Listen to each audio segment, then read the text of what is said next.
Assalamualaikum warahmatullahi wabarakatuh. Pemirsa, kembali berjumpa dengan saya, Klik.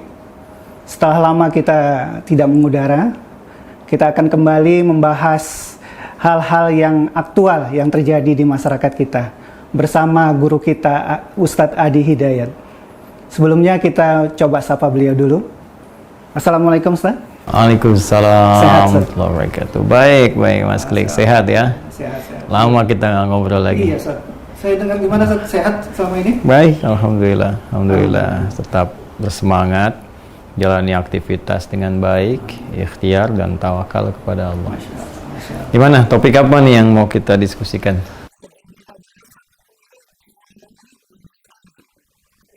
Alhamdulillah, ini kita fasilitasi untuk mengaktualisasikan nilai-nilai Islam dalam kehidupan yang dibutuhkan masyarakat. Jadi ini ada Waha Corner. Di sebelah kanan ini nanti ada buku-buku, mushaf, bimbingan keislaman, ya. Ada yang kita wakafkan, ada yang dalam bentuk paket isoman, ya, untuk yang isoman COVID-19 itu. Untuk paket COVID ya? Ya, ada juga beberapa produk di Waha Corner yang hasilnya juga alhamdulillah kita bisa perbantukan untuk duafa. Ada juga dari, mohon maaf misalnya sebagian dari yatim, janda dan sebagainya, atau masyarakat yang terdampak dalam situasi sekarang. Masya Allah. Ya.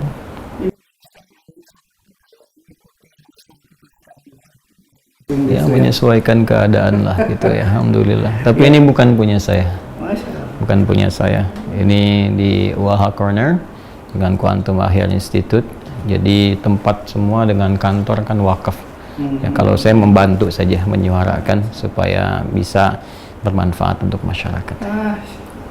Kurang lebih seperti itu. Iya.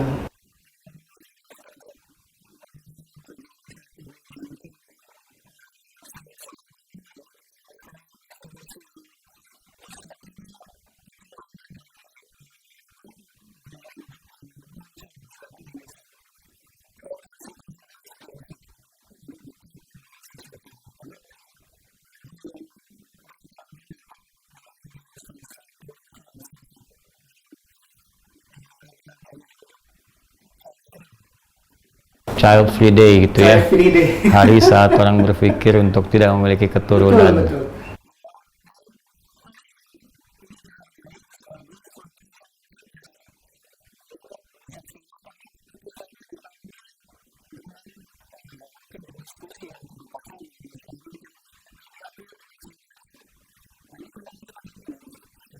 Baik, saya kira ada 3 hal ya yang penting untuk dinilai. Yang pertama, kecerdasan itu kan mesti diukur ya. Setiap pendapat itu kita hormati, kita hargai. Setiap orang bisa berpendapat, mengemukakan apa yang terlintas di benak pikirannya. Tapi juga mesti ada nilai, norma-norma, bahkan struktur nilai ini menjadi sebuah hukum yang bisa memberikan arahan atau batasan-batasan pada sebuah pemikiran, sehingga tidak bergeser dari nilai-nilai kebaikan yang disepakati ya oleh manusia pada umumnya. Kalau semua orang bebas mengutarakan isi pendapatnya, nanti akan bercampur antara sesuatu yang baik dengan yang tidak baik. Kemudian dari situ kan berpotensi diaktualisasikan atau diimplementasikan dalam bentuk perbuatan. Sekarang kalau orang sedang berpikir kata-kata kotor, terus keluar kotor begitu saja, apakah itu dihargai sebagai sebuah pendapat? Saya bersepakat dengan Anda dan kesepakatan kita atas dasar misalnya satu keridhaan bersama untuk berkata-kata kotor misalnya kan kepada siapapun, ya itu kan tidak bisa dianggap cerdas juga walaupun kita sama-sama sepakat di sisi ini. Nah, karena itulah kita menolak dalam berpendapat itu paham liberalisme, karena ada kebebasan yang tidak terkontrol di situ, mesti ada kontrolnya, baik itu hukum positif ataupun juga di hukum agama atau norma yang berlaku dalam adat, ya, dan juga paham relativitas yang tidak juga terpola ya atau terbatasi oleh nilai-nilai tadi, baik hukum dalam hukum positif ataupun hukum agama atau norma yang berlaku. Sekarang kalau seseorang berkata misalnya itu kan relatif pemahaman Anda saja, coba bayangkan kalau dibawa ke ranah hukum dalam persidangan. Ya, hakim memutuskan bahwa Anda bersalah, dihukum 3 tahun penjara. Itu kan persepsi Pak Hakim saja. Itu kan relatif Pak Hakim. Bapak memandang salah, tapi kan menurut saya benar. Nah, bagaimana kemudian kita bisa menguji kalau sesuatu itu salah atau benar? Tentunya mesti ada alat ukur. Alat ukur ini apa? Salah satunya adalah pandangan dari agama, sudut pandang agama yang memang bagian dari fitrah kehidupan. Jadi kita itu kan ada 3 kan, ya, penyusun dari kehidupan kita itu. Ada jasmani, jasad kita, fisik tubuh kita, yang kedua akal pikiran kita, yang ketiga rohani kita, roh kita. Masing-masing perlu nutrisi. Ya, dan ini akan ditimbang dari 3 kebutuhan pokok ini menjadi fitrah. Fitrah jasmani butuh makanan, butuh nutrisi. Fitrah akal, pikiran itu butuh makanan juga dalam bentuk pembelajaran. Fitrah rohani itu butuh nutrisi dalam bentuk apa? Agama. Karena itu fitrah untuk keberagaman itu bagian dari kebutuhan hidup manusia. Karena itulah agama datang untuk memenuhi kebutuhan hidup manusia, memberikan arahan hidup dan nilai-nilai dalam kehidupan. Nah, sekarang setelah kita sepakat ini, saya ingin kita sepakat dulu gitu ya, bahwa dalam konteks berkehidupan itu kita nggak bisa bebas, ya, karena kita berhidup bersosial dengan orang banyak, mesti ada kesepakatan komunal gitu, ya. Dan hukum terbaik untuk memberikan arahan tentang hidup bersosial itu adalah petunjuk-petunjuk yang Allah turunkan, hukum Tuhan. Hukum Tuhan ini nanti yang akan diberikan ada dalam konteks nanti langsung, ya, take by given. Jadi kita ambil setelah Allah berikan lewat para nabi, rasul, gitu kan? Atau yang kedua ikhtiar manusia yang menurunkan hukum-hukum tadi dalam konteks kehidupan. Allah menyampaikan jujur, terus kita bikin hukum tentang konsep kejujuran dalam pemerintahan, misalnya kan, dalam kehidupan bersosial. Nah, dalam kasus child free ini, sekarang kita ambil sudut pandang agama dulu ya, karena kita bincangannya kan dalam konteks kehidupan spiritual ya, beragama, dan bisa diambil juga dari turunan sila pertama Pancasila, ketuhanan yang Maha Esa. Jadi kalau sudut pandang di Barat misalnya, atau di negara lain lah, nggak harus Barat, masuk ke Indonesia nggak bisa kita langsung ambil begitu saja. Ya, kita kan punya dasar kehidupan bernegara, Pancasila, punya cara pandang tersendiri. Ya, punya wawasan tersendiri, wawasan kebangsaan. Nggak boleh kita bawa misalnya paham dari luar ke sini langsung dipraktekkan. Lihat dulu selaras nggak dengan nafas kehidupan berbangsa kita. Apa diantaranya? Ada Pancasila. Sila pertamanya apa? Ketuhanan yang Maha Esa. Turunan ketuhanan yang Maha Esa itu apa? Pasal 29 ayat 1-nya untuk negara. Negara berdasar atas ketuhanan yang Maha Esa. Ayat 2-nya itu untuk kita. Ya, negara menjamin kemerdekaan tiap-tiap penduduk untuk memeluk agamanya masing-masing dan beribadah menurut agama dan kepercayaannya itu. Dalam konteks kepercayaan kita, keyakinan kita sebagai seorang muslim, maka kita memiliki sumber hukum. Apa itu? Al-Quran, hadis-hadis Nabi SAW. Nah, sekarang bagaimana child free yang dinilai oleh Al-Quran, juga hadis-hadis Nabi SAW dalam sudut pandang Islam. Kita sebagai seorang muslim. Sepakat nggak sampai situ? Sepakat. Nah, kalau sepakat, iya, udah sepakat, baru kita uraikan turunan hukumnya. Jadi saya ingin kita menyadari dulu gitu, bahwa setiap pandangan itu mesti kita hormati, ya kan? Mesti kita hargai, tapi mesti dinilai juga. Ya, apakah ini pandangan tepat atau kurang tepat yang harus diluruskan? Apakah baik atau kurang baik? Yang kurang baik kita perbaiki, yang baik kita teruskan, ya kan? Baik. Sekarang child free. Keinginan berumah tangga dengan kesepakatan untuk tidak memiliki keturunan. Sekarang saya tanya begini, Mas Klik sudah menikah belum? Nah, udah punya anak? Sama berarti kita ya. Pertanyaan saya begini, pada umumnya kalau orang ingin menikah itu harapannya apa? Satu, saya tidak bicara Mas Klik pribadi ya, pada umumnya gitu. Pada umumnya. Ya. Satu apa? Ingin punya keturunan kan? Ya. Umumnya ingin mewujudkan rasa cinta yang telah terpadu gitu kan? Dalam sekian waktu. Satu, maka ketika kemudian terjadi akad, jadi pernikahan, ya, kemudian mulai di pelaminan dan sebagainya, maka itu telah terwujudkan yang pertama, ya kan? Perpaduan kasih dalam bentuk hubungan seksual, ya kan? Itu jelas. Kemudian yang ketiga, yang nggak bisa dipungkiri juga, apa itu? Yaitu harapan untuk mendapatkan keturunan. Karena itu, mendapati keturunan dalam konsep pernikahan, dalam sudut pandang manapun, itu sebetulnya bagian dari fitrah berumah tangga. Ya, karena ini adalah bagian dari fitrah kehidupan berumah tangga, maka wajar kiranya bila Islam pun dalam sudut pandang sumbernya itu Al-Quran dan hadis-hadis Nabi SAW memberikan perhatian yang besar tentang ini. Karena itulah kita temukan banyak di ayat-ayat Al-Quran, bahkan hadis-hadis Nabi SAW, arahan-arahan untuk menghadirkan visi berumah tangga ini guna melahirkan keturunan yang terbaik. Ya, ini penting saya sampaikan dulu karena ada statement yang saya dengar juga, kan di Al-Quran nggak ada kewajiban harus punya keturunan, ya kan? Nah ini cara baca yang kelihatan seperti benar, tapi sesungguhnya tidak memahami konstruksi hukum dalam Islam. Ya, jangankan konstruksi hukum, cara membaca Al-Quran dalam konteks membaca hukumnya pun diduga keras tidak memahaminya. Ya, karena dalam Al-Quran itu ada bahasa-bahasa yang secara langsung mutlak disampaikan. Ada bahasa-bahasa yang diberikan dengan kiasan-kiasan, dengan isyarat-isyarat. Ya, karena hikmah-hikmah tertentu. Coba Anda bayangkan kalau misalnya di ayatnya ada yang mengatakan setiap yang menikah wajib punya keturunan. Bagaimana kalau dia misalnya sedang diuji oleh Allah dengan kondisi tertentu yang belum memungkinkan dia melahirkan satu keturunan misalnya, ya, dalam keadaan tertentu dan dia terus mencoba berikhtiar misalnya, ya kan? Jadi kan sesuatu yang akhirnya tidak sesuai kan? Ya, dengan konteks kehidupan yang dia alami gitu. Karena itu isyarat-isyarat yang ditampilkan oleh Al-Quran adalah pertama, bagaimana berikhtiar untuk mendapatkan keturunan sebagai tadi, ya, perwujudan untuk melengkapi diantara fitrah kehidupan berumah tangga.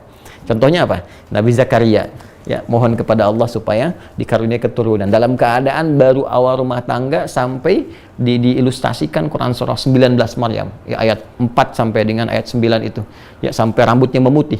Rabbi inni wahanal azmu minni washta'ala ra'su saybah wa lam akum bidu'aika rabbi syaqiyya. Ya Allah, aku enggak berhenti mohon dari rambutku hitam, ya, sampai rambutku memutih, sampai fisikku letih. Aku enggak pernah putus asa memohon supaya diberikan keturunan. Anda bayangkan, seorang nabi berharap punya keturunan. Nabi Ibrahim alaihissalam di Quran surah ke-37 ayat 100, Rabbi habli minas salihin. Ya Allah, anugerahkan kepada aku keturunan yang saleh. Ya, bahkan bagi para yang masih single, kan beda antara jomblo dengan masih single, ya. Apa bedanya tuh? Kalau masih single itu status, kalau jomblo itu nasib. Ya, jadi kan masih ingat doa di Quran surah 25, ya, ayat 74 itu, Rabbana hablana min azwajina wa dzurriyyatina qurrata a'yun waj'alna lil muttaqina imama. Ya, Rabbana hablana min azwajina, ya Allah anugerahkan kepada kami calon-calon pasangan kami, calon istri, calon suami, kan? Kemudian keturunan kepada kami yang dia menjadi pemimpin di masa depan dalam bidangnya masing-masing, pemimpin keagamaan, pemimpin dalam kehidupan dunianya dengan cara-cara yang baik.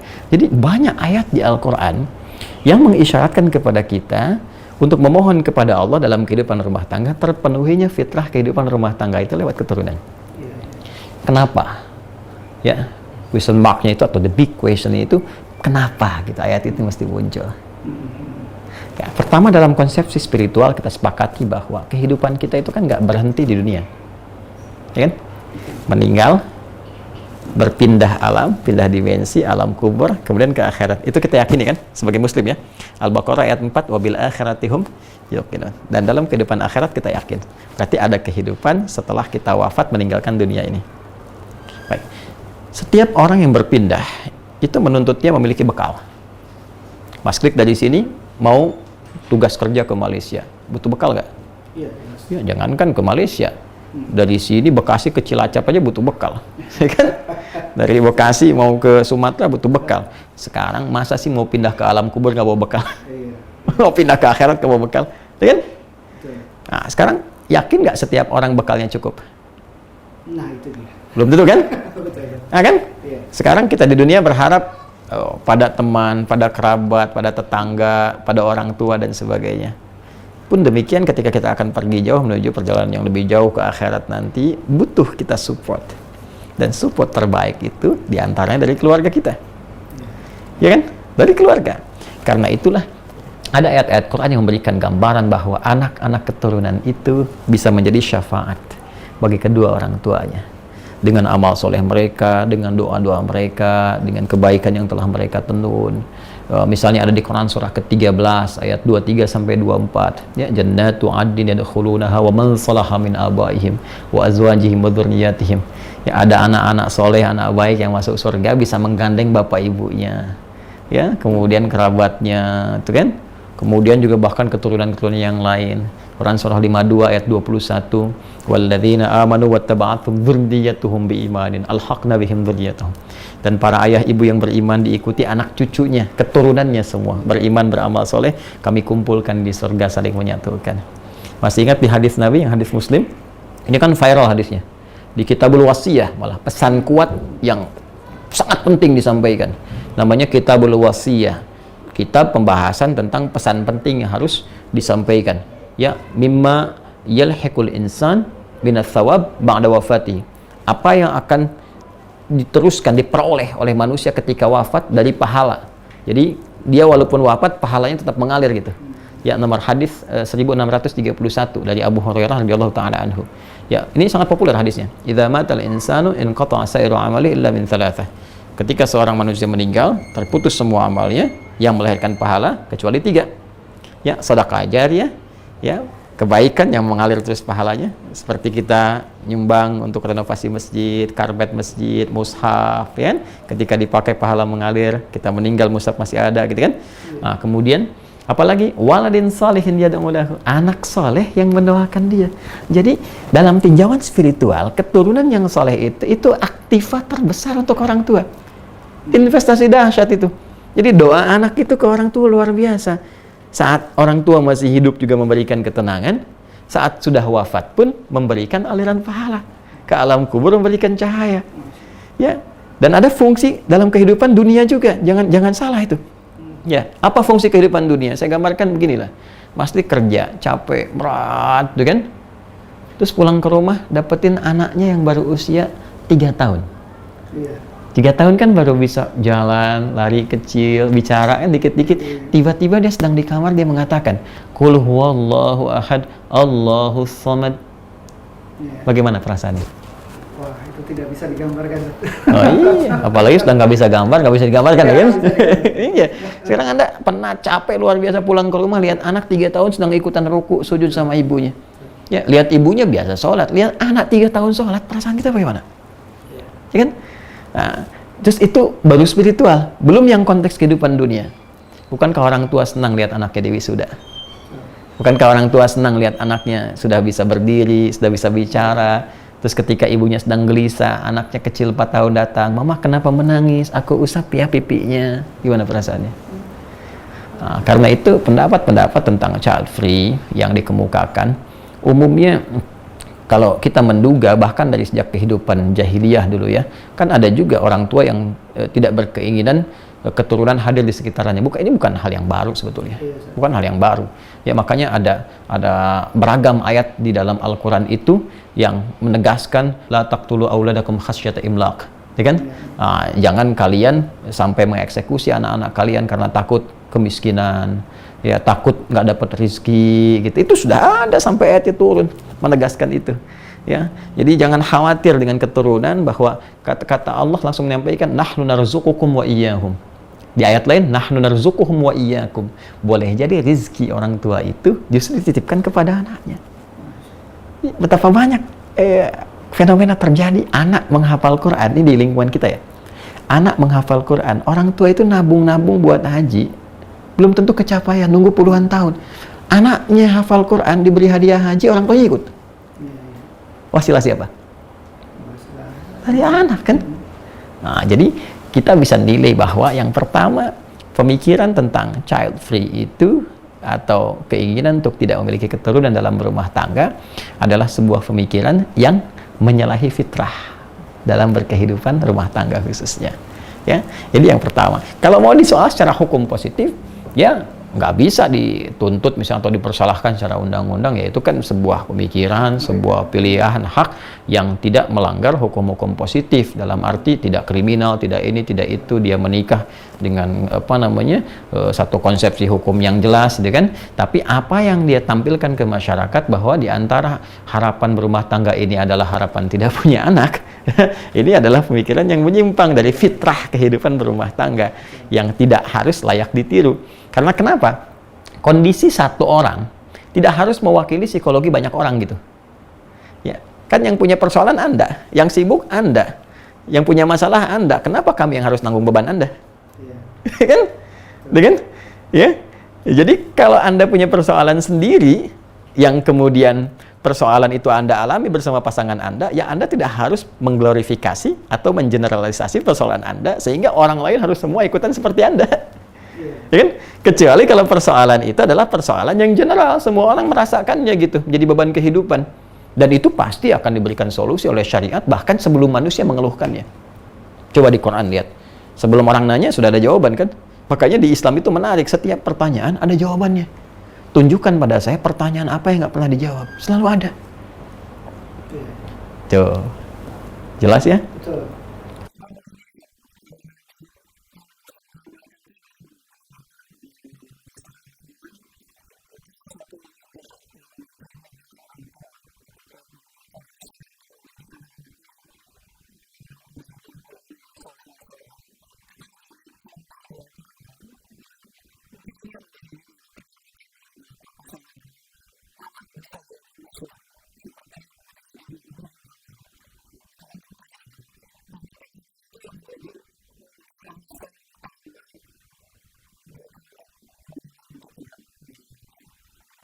Baik, kenapa nggak kita balik? Ya, kenapa nggak berpikir bahwa kita melihat anak yang bisa menjadi satu hiasan untuk orang tuanya. Anak memberikan manfaat untuk orang tuanya. Kalau persepsinya begitu, kenapa nggak kita tanya balik? Kenapa Anda nggak khawatir menikah? Karena khawatir mendapatkan suami seperti Firaun.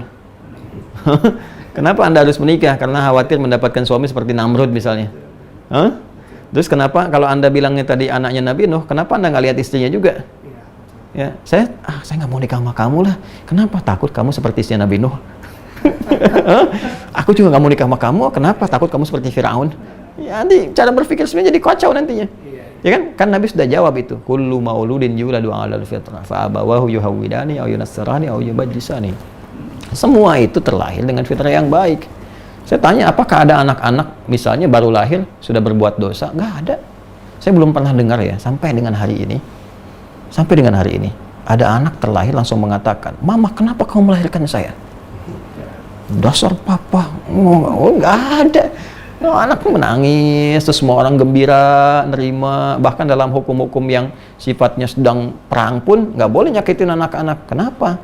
Ya karena ada nilai fitrah kebaikan di situ. Jadi anak itu bersih, empty shell. Ya, shell yang kosong yang mau diisi apa aja bisa masuk gitu. Tinggal lingkungan yang dibentuk. Ya.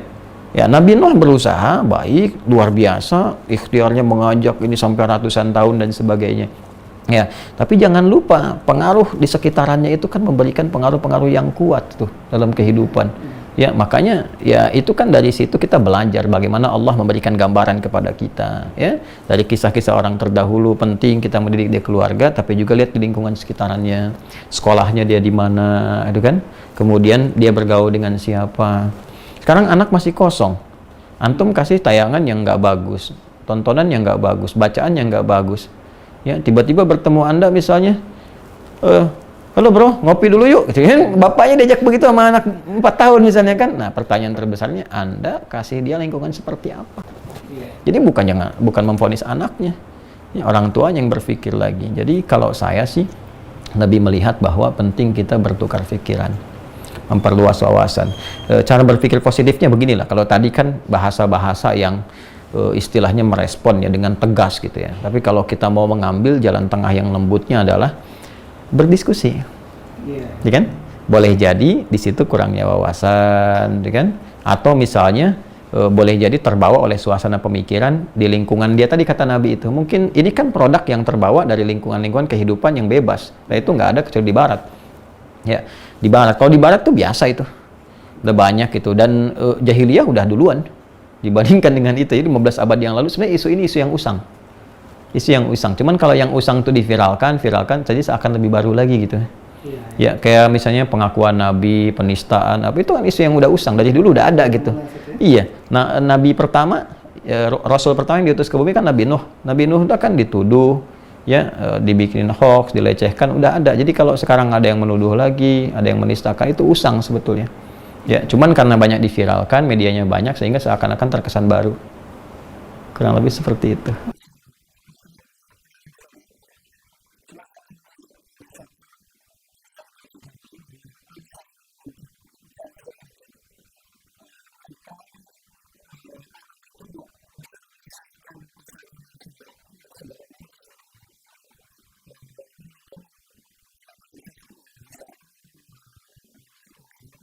Menurut saya terlalu diada-adakan ya. Diada-adakan ya, Ustaz. Justru keromantisan itu lebih menghadirkan suasana cinta yang lebih kuat ketika anak itu muncul. Iya, iya. Ya, itu karena mungkin belum punya anak aja, jadi Saya persepsinya rasa banyak Ustaz. gitu. Mungkin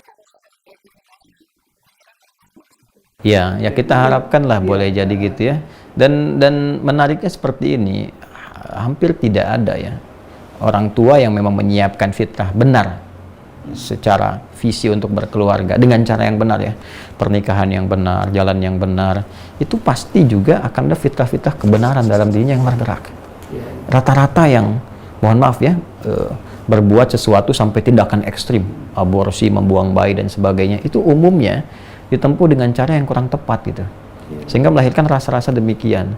Nah, itu yang kadang-kadang memberikan satu pandangan pada orang-orang tertentu yang kekurangan informasi dari sudut pandang lain, sehingga menyimpulkan, wah takut begini, takut kehilangan keadaan ekonominya terganggu, harus gini lagi, sehingga ada yang ngebuang, ada yang gini, tadi kehilangan romantisme dalam berumah tangga gitu kan.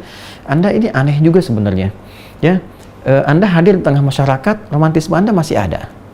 Kadang-kadang yang begitu punya asisten rumah tangga juga gitu ya.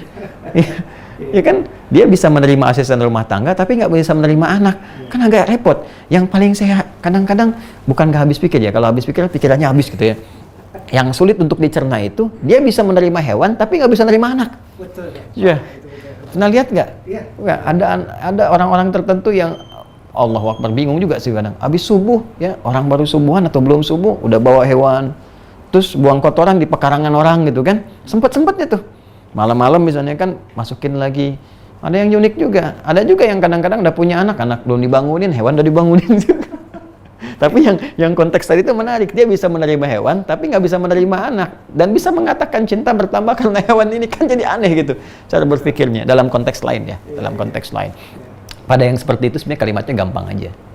Kalau ada yang mengatakan misalnya kita berumah tangga ya dengan harapan nggak harus punya anak ya, terus kita tinggal menanyakan saja sebetulnya, Anda itu lahir ke dunia tercipta tiba-tiba atau dari rahim seorang ibu? Kalau dia jawab dari rahim seorang ibu misalnya, ibu Anda saja tidak pernah terfikirkan untuk tidak memiliki Anda. Apakah Anda pernah terfikir untuk tidak memiliki ibu?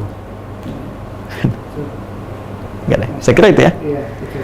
Nah, jadi saya kira kita tidak bisa menolak sebuah fitrah, karena hak untuk memberikan keturunan itu prerogatif Allah Subhanahu wa taala. Bagaimanapun berikhtiarnya itu tidak mudah. Ya, kadang-kadang ada yang ingin punya keturunan, Allah berikan misalnya sesuai kemampuan dia ya, terlihat lambat padahal ada hikmah di baliknya. Ada yang pengen cepat jadi lambat, ada yang pengen lambat pengen jadi cepat, ada yang pengen laki-laki jadi perempuan, ada yang pengen perempuan jadi laki-laki. Kemarin petugas di masjid kita itu USG-nya Masya Allah itu ya, dilihat tuh 4 dimensi lagi, 4 apa 3 tuh sekarang 4 kan, itu laki-laki Pak waktu di USG itu. Begitu keluar perempuan, Terus gitu. Sikap dia Ya tetap perempuan, ya, nggak nangisnya lah, nggak, perempuan laki-laki, alhamdulillah menerima. Jadi itu yang membuktikan kebenaran kan, gitu.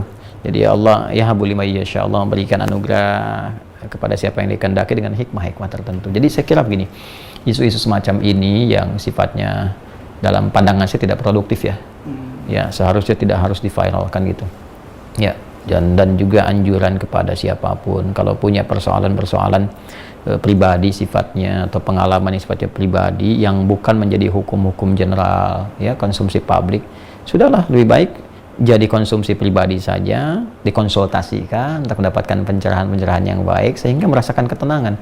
Kadang-kadang juga ada motif ketidaktenangan, sehingga ketidaktenangan itu ingin dicurhatkan.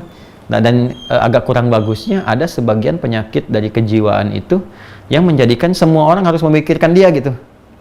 itu jadi persoalan. Ya kan?